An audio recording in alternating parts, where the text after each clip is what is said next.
And just kind of give you guys a background. If you're new to Mañana No Mas, if you're new to some of the training that I do online, and this one, just to be clear, this is a no-charge book review / mastermind of the 5 Levels of Leadership by John C. Maxwell. I'm a big fan of John Maxwell's. So right up front, let me just throw all the disclaimers out before we actually get started at 3 o'clock.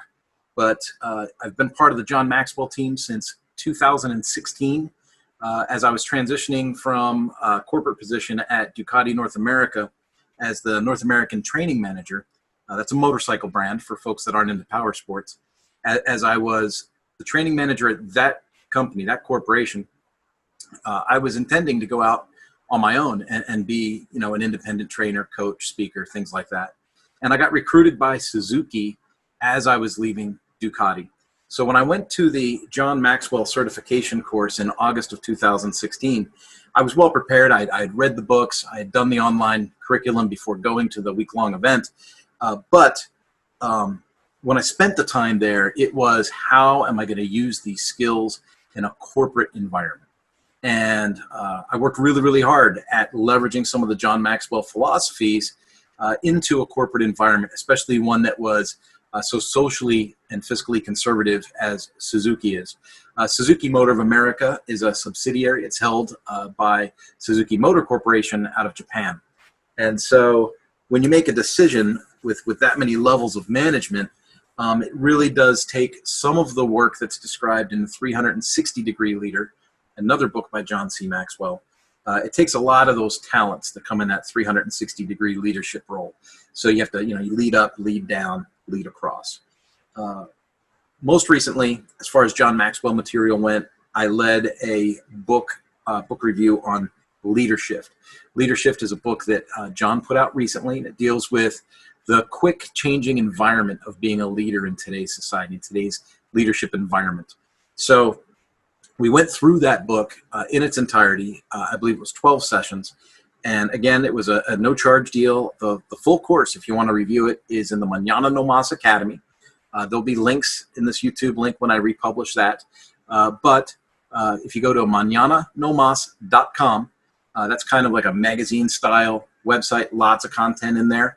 When you go to the top, you'll see Academy. And in the Academy, you can look at courses. One of the courses is called Leadership. That is a course I offer at no fee, no charge.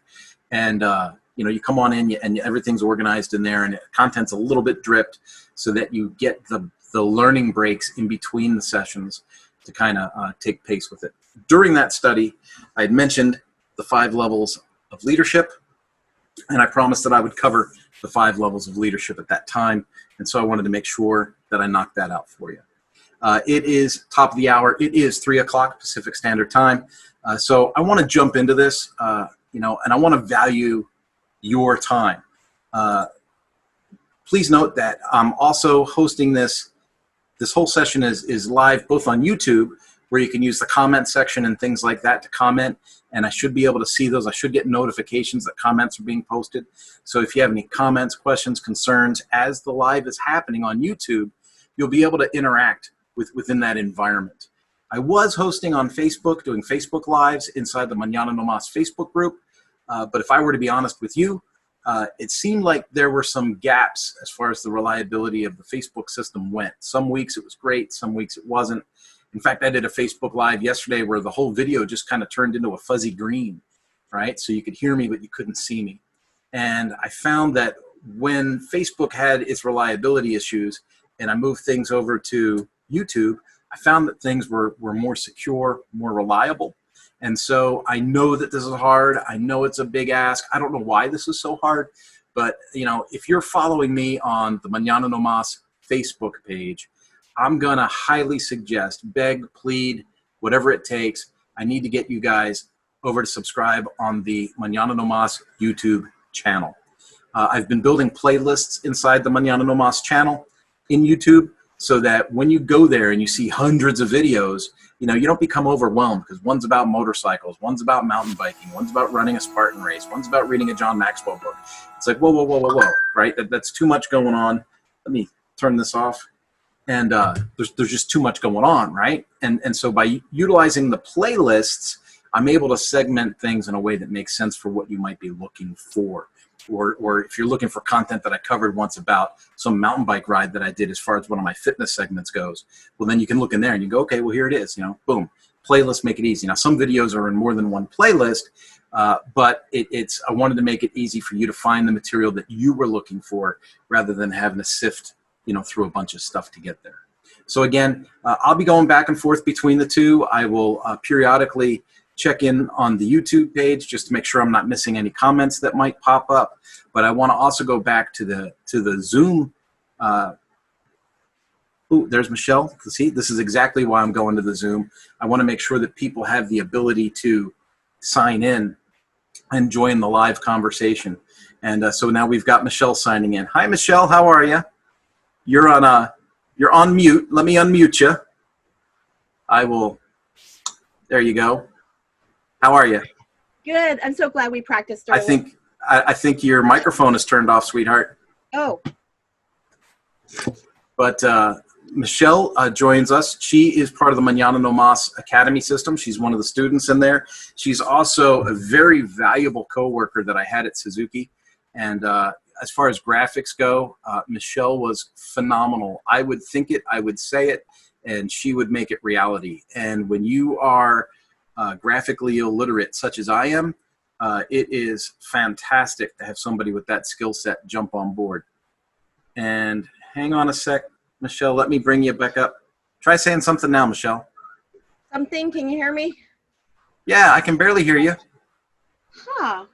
We had the settings that's still set on. No, it's good. I have the volume down on my end too because the YouTube comes over it. Okay. So if you want to kick in verbally, you want to look in at, let me see where that's at. Do you have a thing on your thing that says raise your hand or something like that?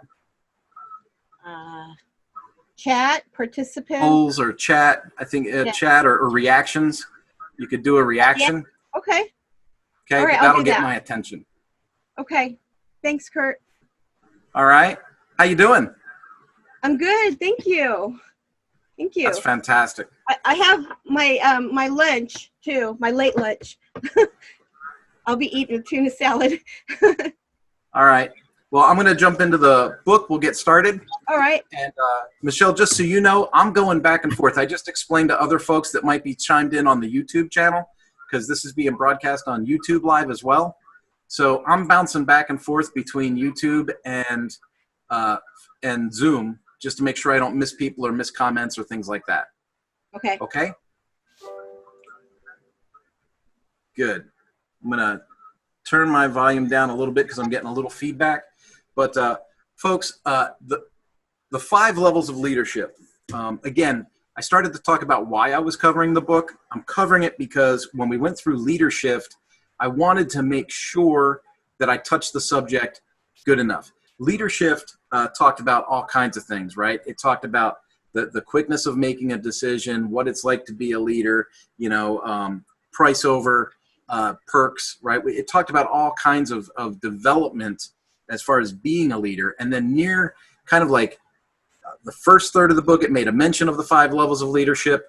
And then about 60%, 70% of the way through the book, it made another statement, a bigger statement, a review about the 5 levels of leadership.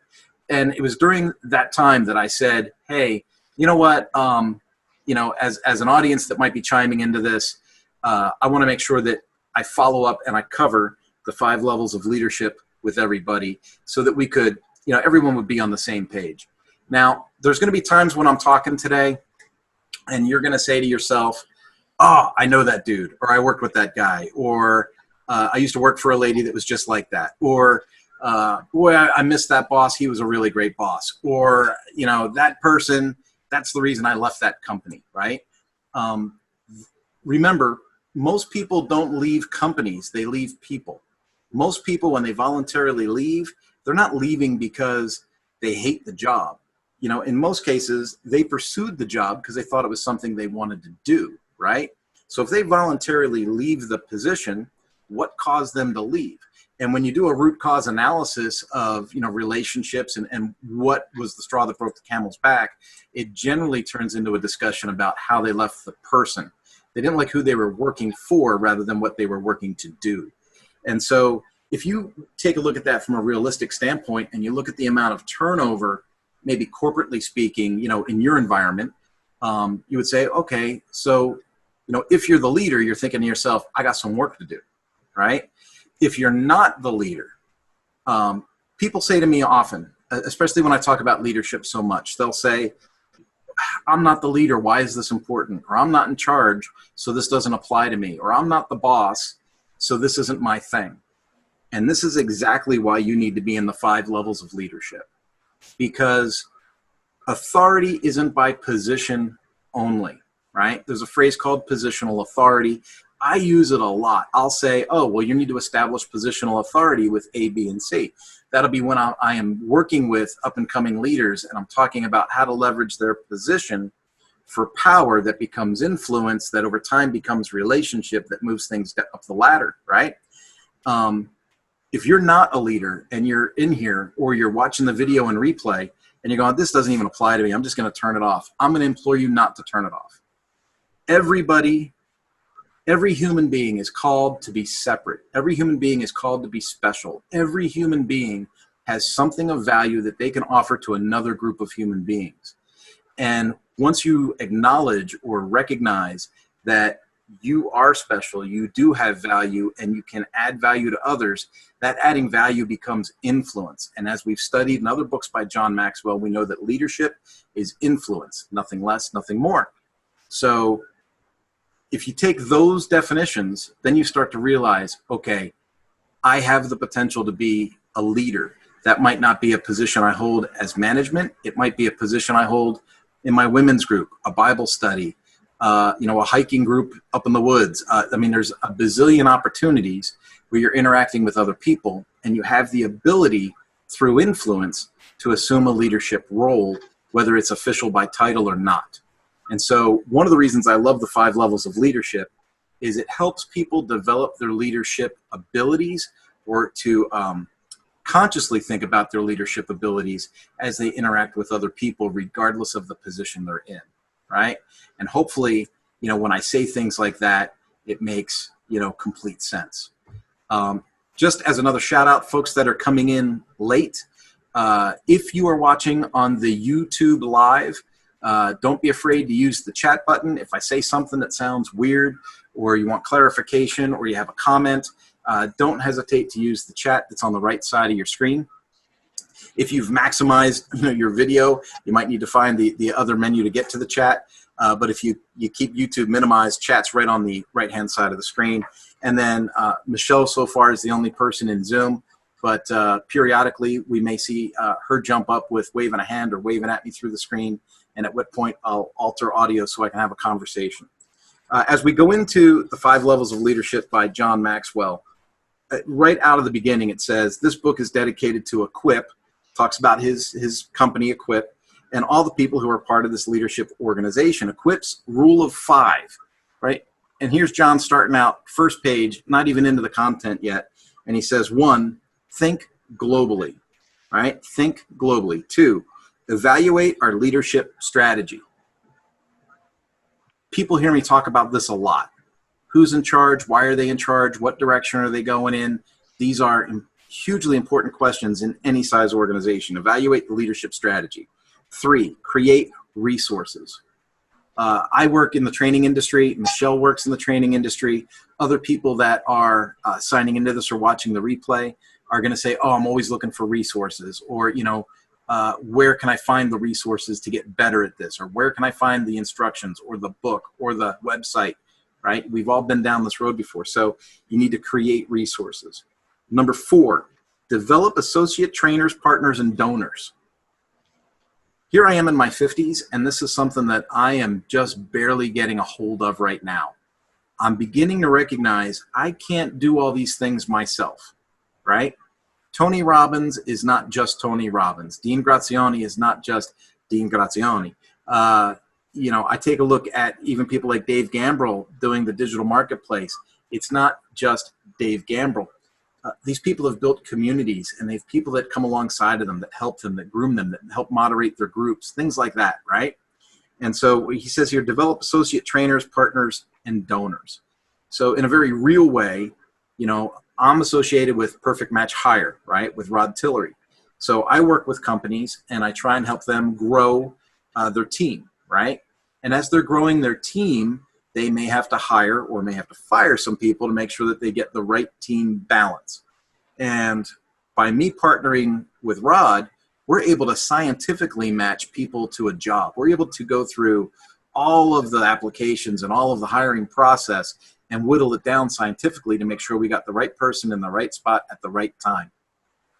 That is the craziest looking dog swimming around with the fishes. Oh, you see my dog? That's Elsa. And then the last thing, 5, says train leaders to train leaders. Now, training leaders to train leaders is the 5th level of leadership. So, we're going to go through this book. It's going to take multiple sessions, but I wanted to lay that out for you right from the get-go. When we get past the table of contents and we get into the first part of the book, I'm on page 1 here. And it goes right into leadership is one of my passions, so is teaching it. I've dedicated more than 30 years of my life to helping others learn what I know about leading. In fact, I spend about 80 days every year teaching leadership. And in the last several years, I've taught it on 6 continents. So when we are leveraging material from John C. Maxwell, it's not some dude that woke up, in March and thought, wow, I think I'll publish a book in September. Right? This is a guy that's got time and service. This is a guy that's worked small churches, big organizations, and is now meeting with and mentoring world leaders on a world stage, countries around the globe. So super, super pleased to be able to bring that to you. It was as early as 1976 that John started his leadership journey working at a small church. The thing that I highlighted on page 2 here says, some people identify leadership with obtaining a leadership position. And this is what I started to talk about earlier. It says, but I've known bad leaders who had good positions and good leaders who had no position at all, right? And then he asked the question, haven't you, right? So as we begin to talk about these 5 levels of leadership, I'm going to repeat myself because I want to make sure I make this absolutely clear. This course, this mastermind, this conversation is not about applying for a job and getting a job as the manager of whatever department or the manager of anything. This is all about internal leadership. This is about you developing yourself to have influence over a group, right? So some people identify leadership with obtaining a leadership position, but I've known bad leaders who have had good positions and good leaders who have had no position at all. Haven't you? I can think very recently, I had to work with somebody who was in management, pretty high up in management, and he was very positionally oriented. He worked at a socially conservative company. He was very positionally oriented, and people around him, and he liked or seemed to like the idea that he had the power. He had the power. You work for him, you work in his department, he has the power. And what I found so interesting was, after I didn't work there anymore, I had the opportunity to meet with him, actually shared a drink with him, right, at a restaurant. And I was so amazed at the humanity, at the human qualities this person exhibited one-on-one in a friendly conversation. Now, I don't know if that's because I didn't work there anymore and the positional part of the positional authority had vacated. I'm not sure what that was, but it was a really good example of, I've known bad leaders who had good positions, right? Some people just can't handle the responsibility of being in charge. Some people aren't sure what to do to build relationship, rapport, and leverage influence to make things happen. They think they have to tell you what to do. And a lot of times, a good leader doesn't have to tell you what to do. They give you guidance and let you figure out what to do, right? And if you've worked for a really good leader before, you know what that feels like. And then hopefully you can think that through backwards and you can relay that same kind of relationship to somebody else, right? If you've had it exhibited to you, you should be able to duplicate it and push it forward, right? So that's something to think about. It says, can you learn practical leadership tools? And that starts on page 3 if you're following along in the book. It says, can you learn practical leadership tools? And the answer to that is obviously yes, right? Any facet of leadership can be taught. It can be learned. It can be developed over time. So again, I'm going to come to folks and I'm going to say, you might be listening to this. You may have chimed in, and here we are 15 minutes into the talk, and you're going, this ain't me. This ain't me. I'm not a leader. This ain't me. This is you, right? Leadership can be taught. It can be learned. It can be developed over time. And even if you're an introvert, people will say, well, I'm introverted, so I'm meant to be a follower. That is a lie, straight from the pit of hell, coming straight to you to tell you that you're not something that you could be. Whether you're introverted, extroverted, what your energy level is, your energy level's high, your energy level's low, that doesn't matter. What matters is, how do you build rapport and influence with others?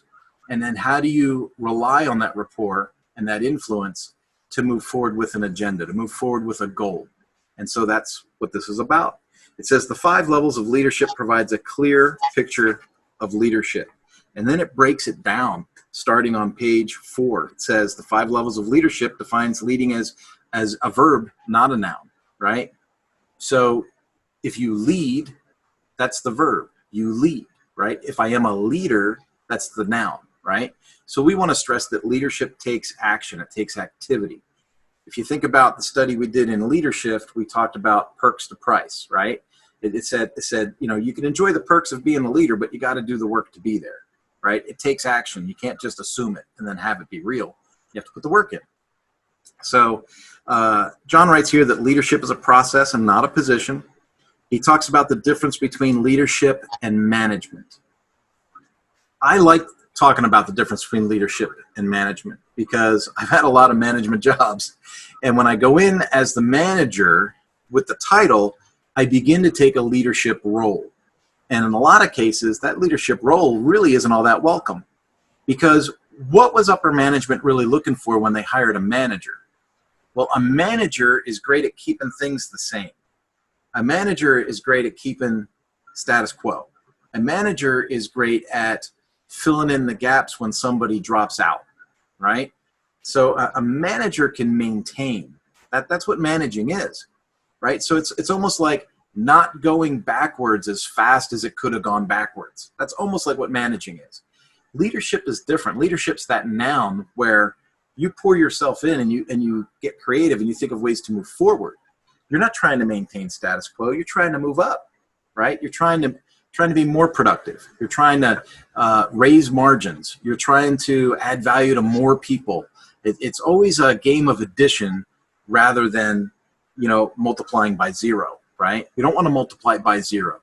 So some really, really good managers are horrible leaders. And some really good leaders are horrible managers, right? It depends on kind of how their internal wiring is done, right? But some leaders have their eyes so far on the future that they do a bad job of managing status quo, and they can actually begin to let the foundation crumble a little bit. A good leader needs to manage the foundation but still see the future as an upward slope, right? So it takes a lot of energy, a lot of things moving on. That's kind of that leadership dance we talked about in leadership. It says leadership deals with people and their dynamics, which are constantly changing, right? And so a manager will say things with pride, like they're proud about it. They'll say, well, I treat everybody on my team the same. I'm fair. I treat everybody the same, right? I don't have any favoritism. I treat everybody the same. That's a manager. A leader is like, I treat so-and-so this way because they have a creative personality type. I treat so-and-so this way because they are a data-driven, analyst type personality type. I treat this person like this because, they're nuts. But whatever the answer is, it's like a leader knows their people and they know the energy level and they know what they can move forward with at any given time, which takes relationship, right? It says the 5 levels of leadership breaks down leading into understandable steps. The 5 levels of leadership provides a clear game plan for leadership development. And it says the 5 levels of leadership aligns leadership practices, principles, and values. So I think a disclaimer I need to insert here as we go into this subject deeper is I will give you information. I will share with you communication styles. I will share with you maybe excerpts of dialogue that I may have used with people in the past, right? If you misuse that knowledge and it comes out as some form of manipulation or comes out as something that's unethical in your practice, that's not the intention, right? The intention is to always operate at a high level of value, highest level of integrity. It's not about manipulating people. It's about having a relationship with people where they want to join. They want to be on your team. They want to work with you. You're not manipulating people to cheat them out of time and money. You're leading people so that you can affect them in a positive way. So I want to make sure that I hit that with that disclaimer real quick out of page 5. As we jump over, and I do this sometimes, I flip the book over for you.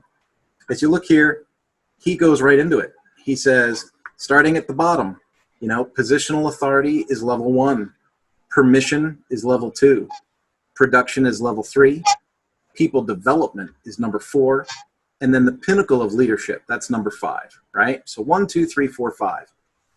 Here's what I like about reading books from John.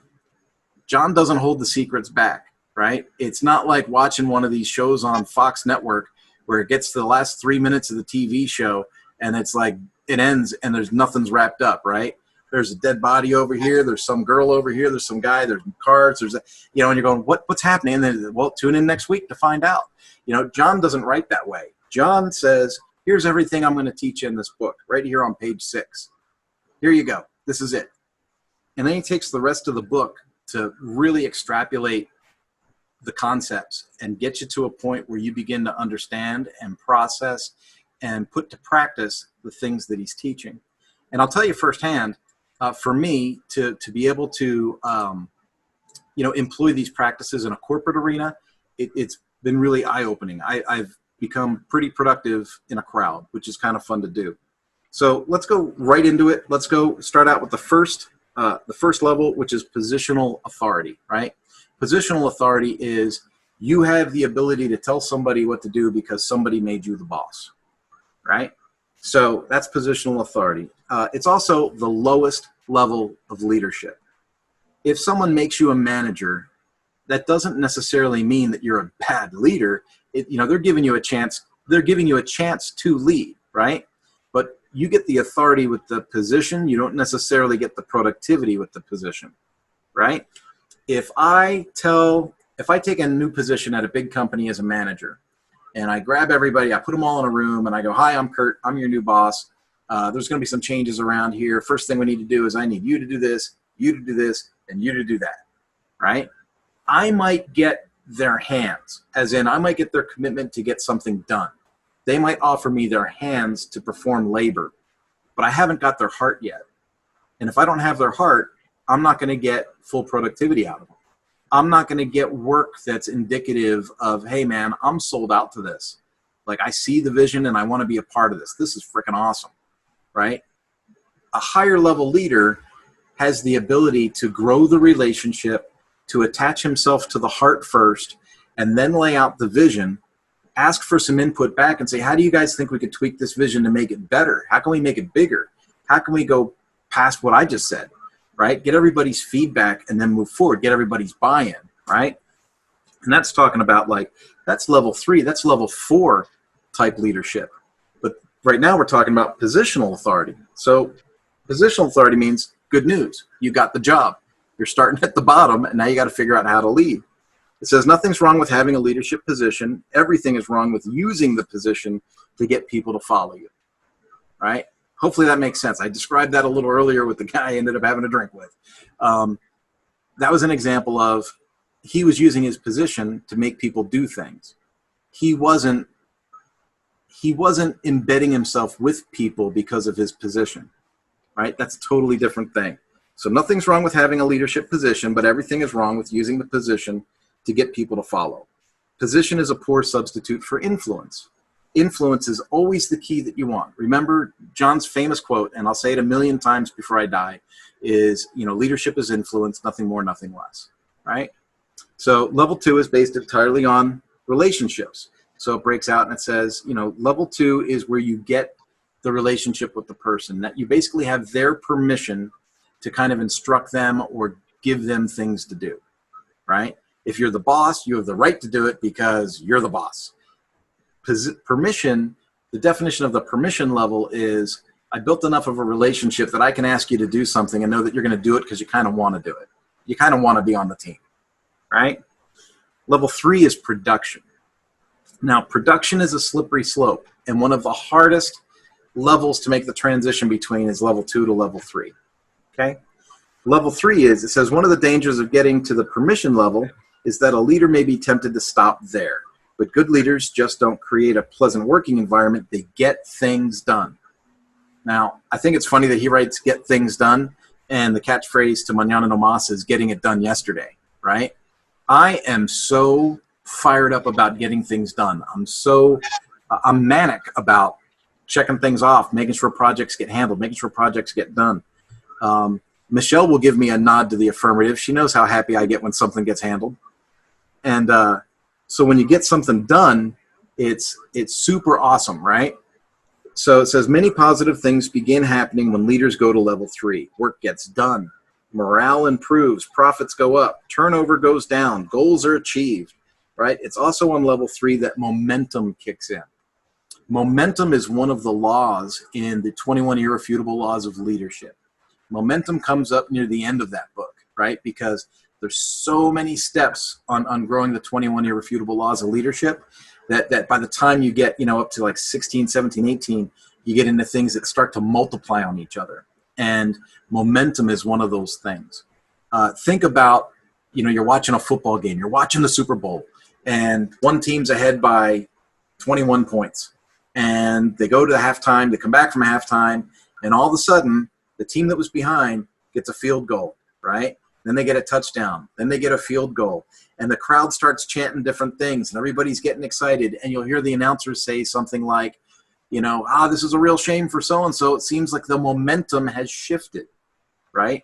And that's because there is almost a supernatural strength in the idea of momentum, right? If we think about what Einstein said, right? He said, momentum, energy, right? An object in motion tends to stay in motion. So momentum's huge. If you can get momentum on your side and you can push that and elevate it, you become a force to be reckoned with. And that's kind of what comes after permission level, right? After permission level comes production level. And that's when things really start to soar through the roof. Now, that'll take us to level 4. Think about this. If I had a positional authority level, and then I got people's permission to lead them, people actually want to be on my team, right? Then I give them some more work and things are getting productive. We have momentum. Things are moving forward. This is awesome. Now, this is where a lot of leaders quit. This is where a lot of leaders, they think, I got it. I'm done. And they'll hang out there at that level and they'll become the manager that I just talked smack about 5 minutes ago because they'll maintain this. But if you're a leader, where do you want to go? You want to go up, right? So I've got the position, I've got their permission, I get production at a high level, margins are great, we're making money, everything's awesome. The next thing, level 4, is people development. I'm not a great leader unless I bring other people alongside of me and make them leaders. So super important. If I lead the most awesome division, the most awesome department at any major company, let's say Apple Computers hires me and I develop some new online tool and we are just awesome and we become the most awesome financial silo that Apple products has and we're kicking butt. But I'm 52 years old and I stay at the production level for the next 10 years. And then I go to the offices at Apple and I go, you know what? I put in my time. It's time for me to retire.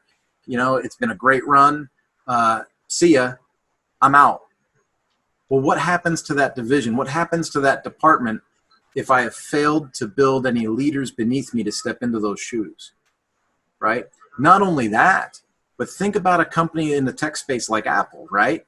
I need to be able not only to build a leader to fill my shoes, but I should feel responsible to build leaders that are able to break into their own silos and build their own departments and make their own levels of financial accountability, right? So a level 4 leader is someone that develops other leaders. Okay? Now, there's something that's super, super interesting about all these levels, and it comes up later in the book, but I want to say it right now. All of this happens, and it takes a lot of work. It takes a lot of sacrifice. It takes a lot of energy to get level 1, level 2. From level 2 to level 3 is huge. Once you start knocking down some production milestones, things go kind of crazy. Oh, there you go. Took a technical writing class. I remember that. And then you get to production, and you get to people development. It takes me forever to build this. I can lose this like that. You can do all the right things, building your career up or building your influence up, but it only takes 1 or 2 mistakes to knock you down a few pegs where you got to start back over. And remember that if you build yourself, let's say, take the example I used from Apple, right? Let's say I'm at Apple, I build this giant silo, it's hugely productive, hugely profitable, and then Google recruits me. Well, when I go to Google, if I leave Apple and I go to Google and I walk into Google cold, how is that team going to respond to me? Is that team going to respond to me like, oh, all hail King Curtis here from Apple? You know, no, that's not going to happen. You know, it's going to be, I'll be right back at the leadership level, right back at the positional leadership, right? I'm the new manager on the block, and I'll have to work hard to establish relationships with that team and then get permission from that team and then build that team into a production level mindset, right? And then work on building leaders within that group to help there. So every time you move or you change your environment, you start over again. And it's not unusual to go up or go down, right? Now, the reason I bring this up now, as we get into the book and we start to break these subjects out and really start to discuss them, is I don't want you to be discouraged. The more you do it, the easier it gets, right? The more you experience building a team, the easier it gets to build the next team. The more experience you get bringing up a leader to take your shoes, you know, the easier it is to bring up additional leaders to take your shoes. So it's one of those things where, and I feel driven by this. Maybe this is a little too transparent this early in the talk, but I super feel driven to build leaders wherever I go. I'm volunteering at a church right now, working with young adults. And one of the first things I said was, hey, I'm going to offer you guys some leadership training if you want it. You know, there's 15 people here. I'd love to see 4 or 5 people stand up as leaders to be able to lead different segments of church, right? On the serving teams, things like that. Super driven by this. When I was at Suzuki, I was employed there, but I had people that I had influence with that I convinced to take classes. Like Michelle said, she took a technical writing class. We had another gentleman. I sent him off to leadership classes. Horribly introverted gentleman. He said, I don't think this is for me. I said, you know what? Just go, right? It's covered. It doesn't cost you anything. And you'll come out of this thing with some communication skills that even if you don't become the leader when I leave, you'll have communication skills that'll help you with the next guy that comes in, right? And so to me, I think that's kind of a huge, huge thing.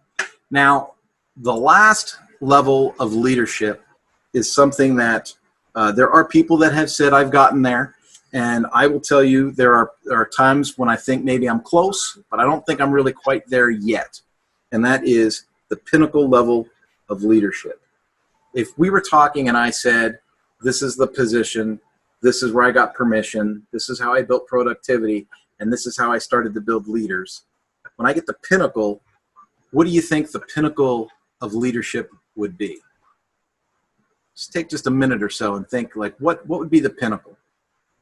If I had the position, and then I got permission, and then I got productive, and then I helped build leaders, the pinnacle is when you actually put yourself in a position, and I want to make sure I say it clear enough because this is huge. When you put yourself in a position where you not only build leaders, but you build leaders that are committed to building leaders, right? So it's not enough for me to build someone up that they can take my shoes. I need to build someone up so that they can take my shoes and then go build 3 or 4 more leaders to expand the concepts that I've left them with, right? So a pinnacle leader is somebody that's just off the charts with influence, and you know, people hang up. Once someone gets to the pinnacle level of leadership, everything I just described about, hey, going from Apple to Google, right? It is possible that you could have so much influence at that position at Apple that to take the position at Google, you would walk in warmed up, ready to go, and already be at a productive level of influence just walking in, because your reputation will precede you, if that makes sense. I will tell you that I thought when I went from Ducati to Suzuki that it was going to be a real easy transition, right? I'll tell you, this is a mistake I made in my leadership journey. I had a real successful program at Ducati. I was recruited by Suzuki, and I made this assumption that, hey, I'm going to move my family 500 miles south. I'm going to walk in. I'm going to turn this place upside down. It's going to be great. Well, I walked in. I had my first meeting with my employees, to which two of them basically couldn't stand me, and they left the room, right? It did not go as well as I had expected. And that's because I had made the mistake of thinking that I was a level 4 leader coming in a level 3 position, and I wasn't. I might have been a level 3, maybe a low level 4 leader, and I was coming in at a level 1 position. And so you need to really take stock of where you're at. And part of the exercise in going through this content, and I may put a fillable link into the Mañana No Mas Academy to accompany this, is that there's some work that we do through this book where you evaluate yourself as a leader, and then you have other people evaluate you as a leader, which is really kind of interesting. You might make assumptions and think you're here, and then find out you're here. But here's what I found with a lot of folks that I work with. A lot of people that I work with or I consult with, especially at the power sports dealership level, they assume they're here in their leadership journey. And when I get feedback from third parties, I find out they're really up here, right? It's kind of a human nature thing to sometimes be a little more critical of yourself than you really deserve, right? And so a lot of folks have this, especially in different arenas. There's certain niches in business where that's super, super common, or there's certain cultures where people will assume they're at a lower level than they really are. And then once you work with them and you expose them to be at this higher level of leadership, they tend to produce at a much higher rate, right? Because there's a certain level of confidence that comes with that much influence. So hopefully I'm not mixing up all these words too much and I'm making myself super, super clear. I'm going to jump over to, oh, we're still looking good. All right. When we get to the insight into the 5 levels of leadership that starts on page 11, it says you can move up a level. You can never leave the previous one behind. That's important. We just went through all the levels, right? You have the position, you have the permission, you have the production, you're creating leaders, then you're creating leaders that create leaders, okay? You're working your way up. As you work your way up these levels, at no point can you discount the level underneath you. So when I become a leader that has my team's permission to lead them, I still hold the position of manager. I still have that positional authority, right? If I become a productive leader that increases production and creativity and gets my team really kicking butt, well, I still have the position and I still have the responsibility to maintain the relationship while I'm building production. And when I pick somebody to make a leader out of them, right, I still have the rest of the team to worry about with production. I still have relationships to build all with the rest of the team, and I still have to worry about my position and getting my core job done, right? So at no point as I go up the ladder am I leaving any one of the rungs unattended, right? So as you grow, you always have to add, not transfer. If that makes sense. It says here, if you do level 2 correctly, you never need to rely on your position again. I like this one. It says, and I'll read more context. If you start out with the leadership position and you build relationships with the people you oversee, do you resign your position to do so? No. You leave your position to advance, but if you win level 2 correctly, meaning if you build relationships correctly, you never need to rely on your position again, right? Once you have a team that likes you, that you have good influence with, that wants to be on your team, you don't have to remind them anymore that you're the boss and they got to get it done, because they just want to get it done. They want to be part of your team. They want to be productive, right? So the idea here is if you build your team properly, you won't have to rely on the position once you get to level 2 leadership. It says here, the higher you go, the easier it is to lead, right? That's true. That's 100% true. Think about it, if I have the position but people don't like me, right? Trying to have influence and get them to exercise certain tasks or to get things done is like pulling teeth, right? It's like telling your 12-year-old to take out the trash while he's playing video games. He doesn't want to get off playing video games and take out the trash. You have to tell him 5 or 6 times. You're finally going to have to raise your voice, and then he's going to throw a fit. He's going to throw the game controller and slam the door, because that's what it's like raising kids.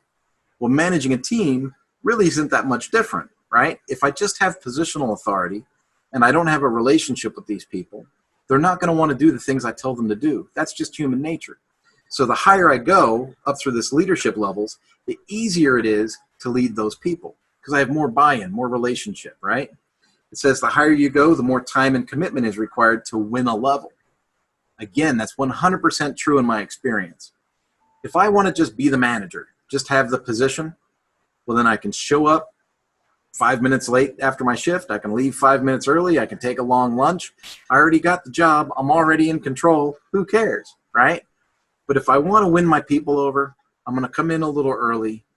I'm going to, take a normal lunch. I'm going to stay a little late. I'm going to make myself available to my team when they have questions. I'm going to make sure that, that they feel that they can approach me about things. And that's going to take time. That's going to take energy on my part, right? So it says the higher you go, the more time and commitment is required to win the levels. Absolutely true. But remember the law that we just talked about before that. The higher up the levels you go, the easier it is to lead. So it's kind of a trade. Takes a little time, takes a little commitment, but in the end, it makes things super, super easy, right? It's kind of like a car loan, right? So let's say you have a car loan, you're paying $300 a month for a car, and it's a 4-year loan, right?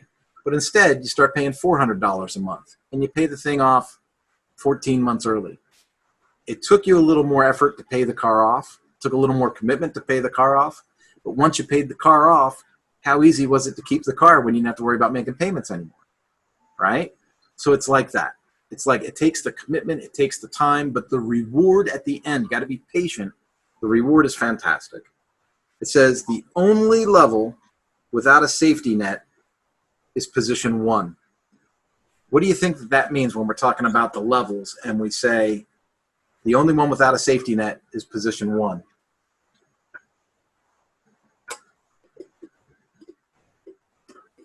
Michelle's thinking. She's got the gears moving. I know. I'm going to jump over to, okay, YouTube looks like it's still babysitting good. Okay. What this means is, let's say I'm a leader and I'm at level 3, right? I'm productive. Everything's going great. Everything's wonderful. Some scandal comes up. I don't know. I cheat somebody on their time card. I wreck a company vehicle. I don't set the alarm in the shop. I mean, something comes up. You blunder. You make a big mistake. If you're a level 3 leader, they're probably not going to fire you. You have a safety net. You might get disciplined. You might lose some team members. You might get, restructured. You might have to work in a different division for a while, right? But you'll keep your job. You have a safety net because you've built these levels of reliability underneath you. What I mean is your sphere of influence becomes your safety net. Now, if you never graduate yourself off of the manager's level and something goes wrong, there's no safety net. You blew it. You're out, right? No second chances, no spin the wheel, no nothing. If you blow it, you're out of there, gone. So it's in your own best interest to take yourself up the leadership ladder. So if something goes wrong, this COVID crisis is a great example of this. People that stayed at lower positions at their companies are at risk of losing hours, losing dollars, taking pay cuts, all kinds of things. And people that have raised their bar of leadership, whether they're in a leadership position or not, if they have become a leader within their work group, they tend to have more stability, right? So when it comes time to make layoffs, comes time to make decisions, comes time to hire people back after the COVID crisis, it's the people that had the higher levels of leadership exhibited that will get the first draw at coming back and getting, financially feasible again. So those are all things to keep in mind when you're moving things further and further along, right? It says here, number 6, it says the higher you go, the greater the return. Well, I've already kind of described that, right? It says the better leaders are in an organization, the better, it says the better the leaders are in an organization, the better everyone in the organization becomes. When productivity is high, chemistry is good, morale is high, and momentum is strong, the payoffs increase, right? I think about that. I can think so many times when I've taken over an automotive repair center, and I'll go in, the company will be in the red, they're losing money, they can't keep up with payroll, they're behind on paying their parts bill. You know, there's all kinds of things that are happening from a fixed operations perspective. And then usually it takes 3, 6, 9 months. You know, I kind of do things in stages. But like within the first 3 months, you know, you're going to see the morale in the shop change. The shop's going to become cleaner. The parts inventory is going to be leveled out.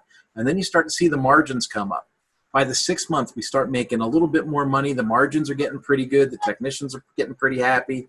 The shop is clean. The outside looks good. The customers are happier.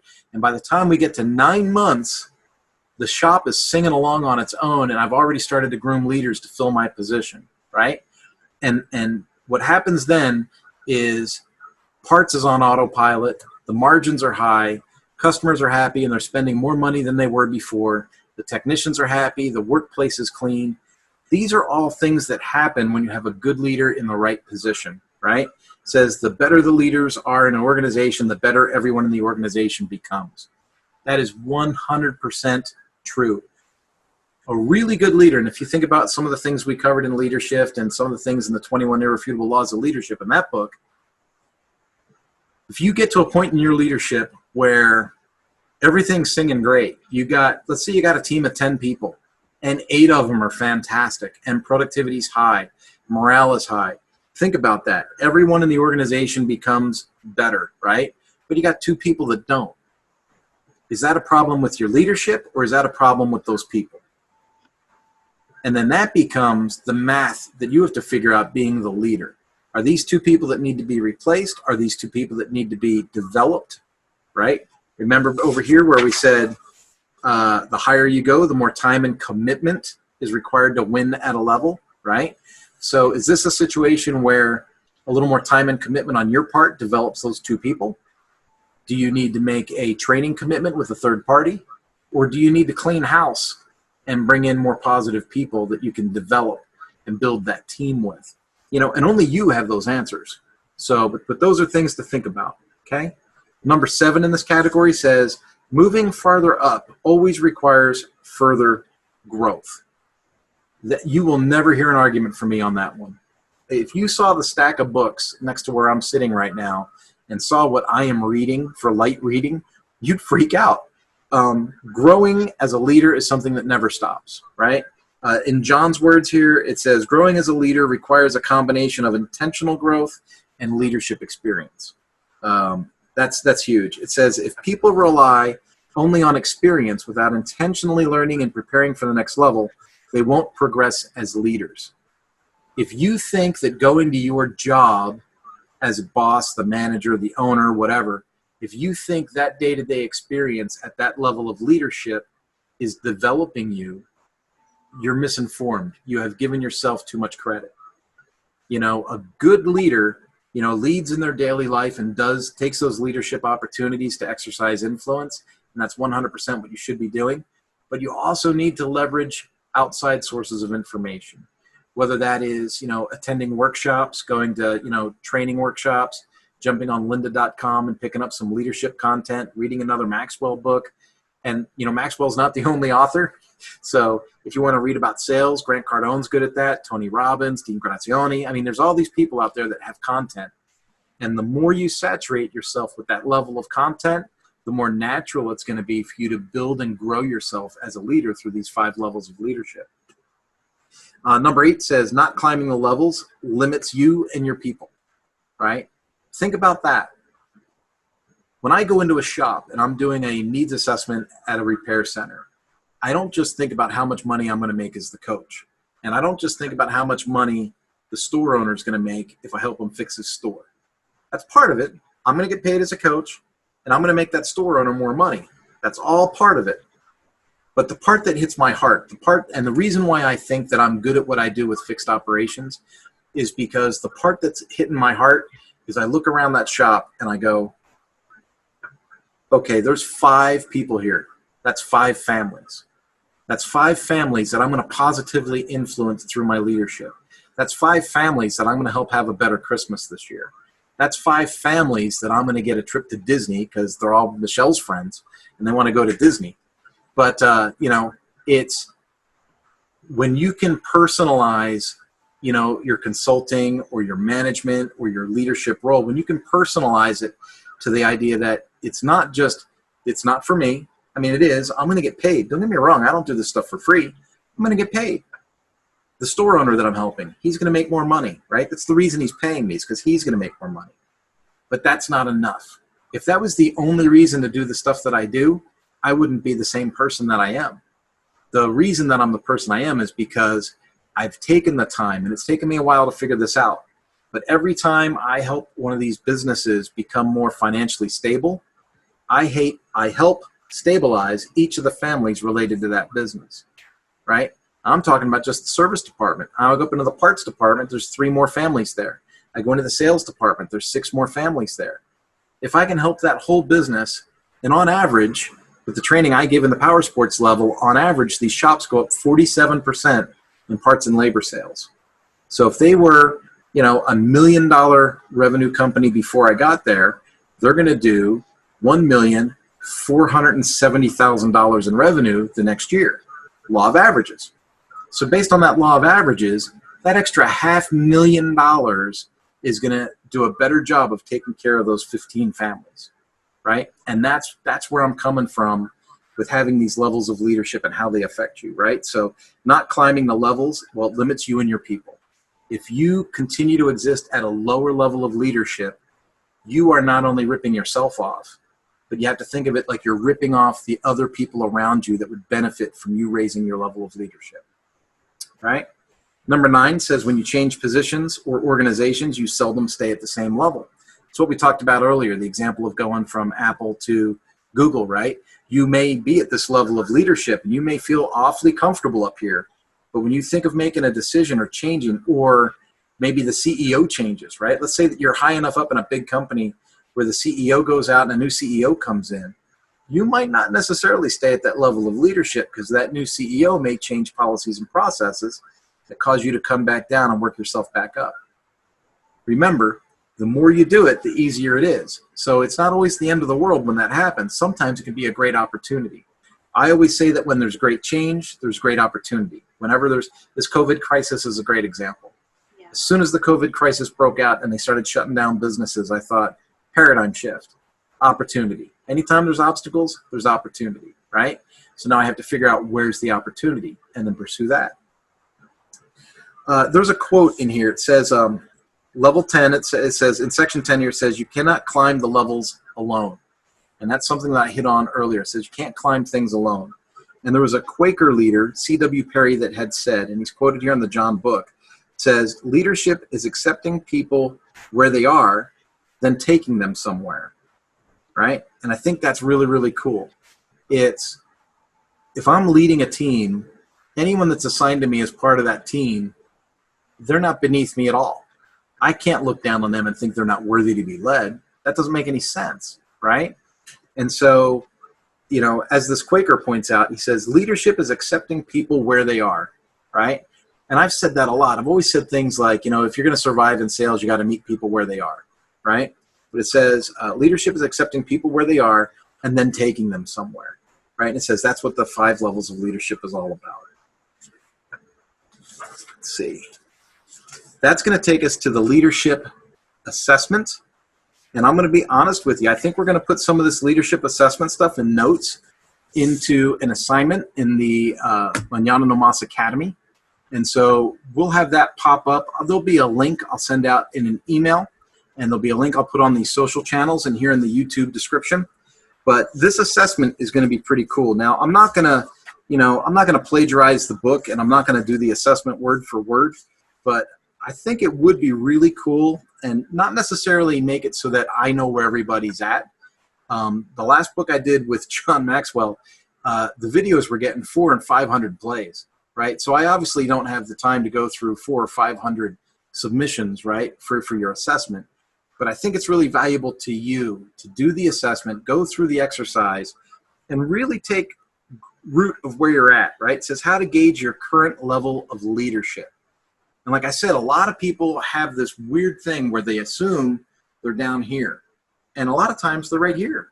A lot of times they've already, they've already built enough relationship and enough influence with a group that they're already at a level of leadership they don't even recognize themselves, right? And that'll happen a lot. And again, there's some people that think they've got it sewn up. They don't even know why they're listening to me talk right now because they think they've got all the answers. Well, those people might take the assessment and realize they've got some work to do. They've got some growth that's going to be required for them to get up and figure out their next move with leadership.